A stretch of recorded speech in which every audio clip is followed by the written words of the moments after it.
Hai bunda dan ayah, siapa nih yang pernah panik saat si kecil tiba-tiba demam tinggi, diare, atau batuk terus-terusan? Tenang, Anda nggak sendirian.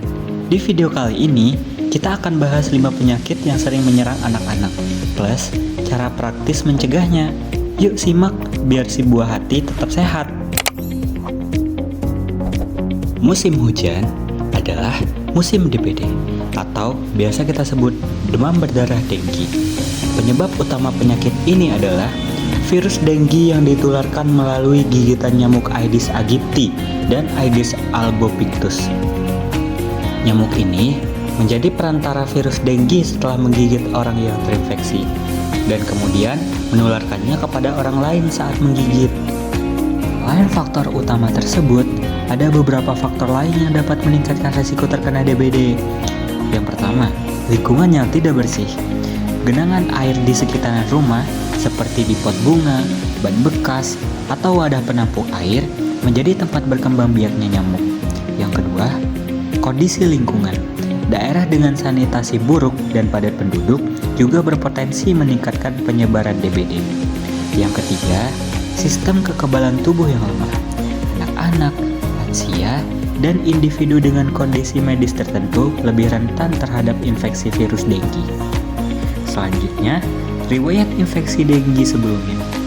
Seseorang yang pernah terinfeksi virus denggi, terutama dengan jenis yang berbeda, memiliki resiko lebih tinggi untuk mengalami gejala yang lebih parah jika terkena infeksinya lagi. Selanjutnya, musim pancaroba.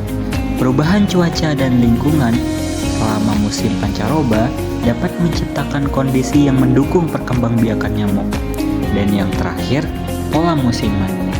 Peningkatan kasus DBD sering terjadi pada musim-musim tertentu seperti musim hujan. Kita bisa melindungi anak-anak kita dari penyakit ini dengan cara: pertama, pasang kelambu atau lotion anti nyamuk khusus bayi. Kedua, kubur atau keringkan genangan air yang ada pada bak mandi atau kaleng bekas. Dan terakhir, pakai baju lengan panjang saat si kecil main di luar.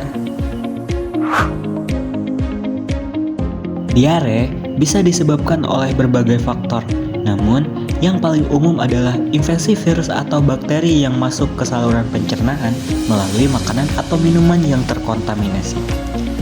Selain itu, diare juga bisa disebabkan oleh alergi atau intoleransi makanan, efek samping obat-obatan, atau penyakit tertentu seperti penyakit radang usus. Kita, sebagai orang yang ingin keluarga kita sehat, penting untuk menjaga kebersihan diri dan lingkungan, serta mengkonsumsi makanan dan minuman yang bersih untuk mencegah diare.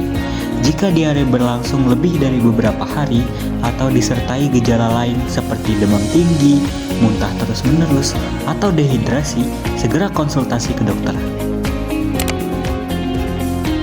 Infeksi saluran pernapasan akut atau biasa kita sebut dengan singkatan ISPA disebabkan oleh berbagai macam faktor, terutama infeksi virus dan bakteri. Virus seperti rhinovirus, adenovirus, dan RSV adalah penyebab umum. Selain itu, kondisi lingkungan seperti polusi udara, ruangan yang tertutup dan penuh sesak, serta kurangnya kebersihan juga dapat meningkatkan risiko ISPA. ISPA pada anak dapat menyebabkan komplikasi yang serius loh. Oleh karena itu, penting untuk melakukan penanganan yang tepat dan tindakan pencegahan sejak dini, termasuk pemberian ASI yang eksklusif, imunisasi, peningkatan kebersihan, dan edukasi masyarakat. Dengan pemahaman yang baik mengenai penyebab dan faktor risiko ISPA pada anak, serta tindakan pencegahan yang tepat, diharapkan angka kejadian ISPA dapat ditekan dan anak-anak dapat tumbuh sehat dan berkualitas. Cacar air pada anak disebabkan oleh infeksi virus varicella zoster. Virus ini sangat menular dan dapat menyebar melalui kontak langsung dengan cara menyentuh cairan dari lepuhan cacar air. Yang kedua, droplet pernapasan, yaitu dengan cara menghirup percikan air liur penderita saat batuk atau bersin. Yang terakhir, kontak tidak langsung, yaitu dengan cara menyentuh benda yang terkontaminasi virus seperti pakaian atau minuman. Setelah terinfeksi, virus dapat menetap di dalam tubuh dan berpotensi aktif kembali di kemudian hari, menyebabkan herpes zoster atau cacar api. Pencegahan cacar air pada anak dapat dilakukan dengan vaksinasi dan menghindari kontak dengan penderita cacar air. Jadi, demi kebaikan anak-anak, kita sebagai orang tua lebih baik menjauhi anak-anak kita dari orang-orang yang terkontaminasi virus ini. Penyakit campak disebabkan oleh virus campak atau bahasa ilmiahnya morbillivirus. Penyakit ini menular melalui percikan air liur dari orang yang terinfeksi. Tenang, penyakit ini masih kita bisa cegah kok. Bagaimana caranya? Begini caranya. Yang pertama, vaksinasi MMR. Yang kedua, menjaga kebersihan diri. Yang ketiga, menghindari kontak dengan penderita campak. Yang keempat, menjaga kebersihan lingkungan. Dan yang terakhir, memastikan kecukupan vitamin A. Karena vitamin A itu penting untuk menjaga kekebalan tubuh, sehingga dapat membantu mencegah campak atau mengurangi keparahan gejalanya. Dengan melakukan langkah-langkah pencegahan di atas, risiko terkena campak dapat diminimalkan.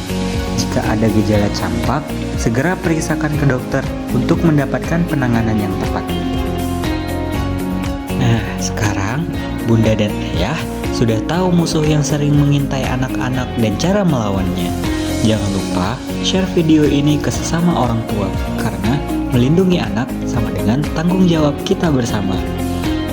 Kalau punya pertanyaan atau pengalaman mengenai penyakit anak, komen di bawah ya. Sampai jumpa di video kesehatan berikutnya. Dukung anak Indonesia tumbuh sehat.